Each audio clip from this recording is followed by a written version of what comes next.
ये वो चौकी और इसके दरमियान का फासला आप देख रहे हैं। अगर अब वहाँ पे कमाद में मैं किसी बंदे को बिठाऊं तो यहाँ चौकी वालों को नहीं नजर आएगा।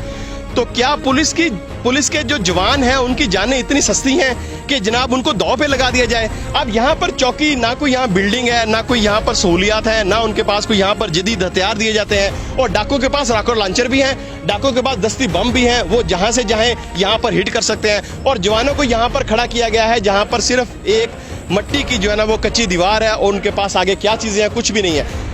डाकू तीन तरफ से हमला करते हैं, रॉकेट लॉन्चर है, दस्ती बम है। आप कैसे तसव्वुर कर सकते हैं कि वो पुलिस के जवान जिनके पास ये सिर्फ गन्स हैं वो उनका मुकाबला कर सकेंगे? और ये कमाद इतना बड़ा है कि यहाँ पर फायरिंग करना तो दूर की बात है, यहाँ पर बंदे को ट्रेस नहीं कर सकते अगर वो बंदा कमाद के अंदर बैठ जाए।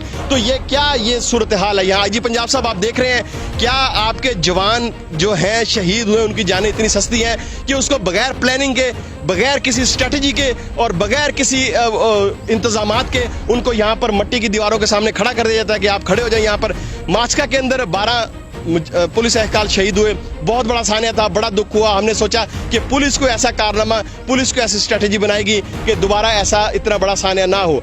अगवा बराए तावान और दूसरे हनी ट्रैप के तो मामला अलग है, लेकिन वो जवान जो इन लोगों के, शहरियों की हिफाजत के लिए तैनात किए जाते हैं, वो भी किसी के लाल है।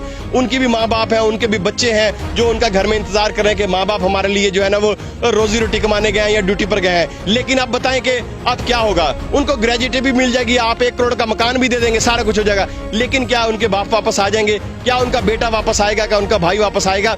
ये हमें समझ नहीं आ रही कि इस चौकी के अंदर कौन से ऐसे हिफाजती इंतजाम थे कि जहां पर पुलिस जवान खड़े किए और उसके बाद जो है उनको डाकुओं ने शहीद कर दिया। यहां पर अगर पक्की पिकेट्स होती, उनकी हाइट्स होती, यहां पर कोई हिफाजती इंतजाम किए जाते ऐसे कि अगर कोई रॉकेट लॉन्चर या कोई ऐसी दस्ती बम मारा जाता तो उनको जो है ना वो कंट्रोल किया जाता। उसके बावजूद जो है यहाँ पर कोई ऐसा इंतजाम नहीं था। यहाँ के लोगों का कहना है कि डाकुओं की तादाद 40 के करीब थी जो तीनों तरफ से आए हैं। ये गाड़ी खड़ी थी एलीट की फोर्स की जहाँ पर फायरिंग हुई। अभी तो यहाँ पर गाड़ी के शीशे भी मौजूद हैं। यहाँ पर देखें जी, ये सिर्फ एक बेंच पड़ा है और ये है वो चौकी जो साए के लिए उनको एक शेड दिया हुआ है। सिर्फ ये देखें जी, ये सिर्फ शेड दिया हुआ। और शेड देखें कि जब उसको गोलियां लगी हैं, रॉकेट लॉन्चर मारा गया है, ये शेड की सूरत हाल देख लें, ये हो गई जी, ये फट गया है सारा, ठीक है। यहाँ पर गोलियां लगी, शहीद जो हुए उनके खून अभी तक यहाँ पर मौजूद है।